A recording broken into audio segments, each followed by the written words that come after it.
Hey, if you want to change your profile photo on the Telegram application, first you have to click on the left upper corner and tap on the settings in this place.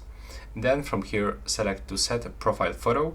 And as you can see, you can actually take the selfie by using the camera or take the photo from your gallery. So in my case, I would like to take the photo from my gallery, so I have to click right here, and then I will have to accept permissions. And I want to set, for example, this photo. From here, I can also change the size of these photos by pinching screen.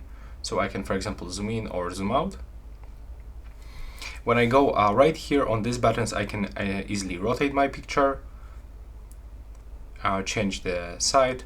I can brush something right here, add some stickers, for example. And also I can add the custom text. So we can actually customize this photo with a lot of settings. Then click here to confirm, and at the end you can also change some soften skin, enhance, set exposure, change between these options, and then click done if you want to confirm. And now click on the switcher, and as you can see, your profile photo is updated. So that's how it looks right now. Please subscribe to my channel and see you in the next one.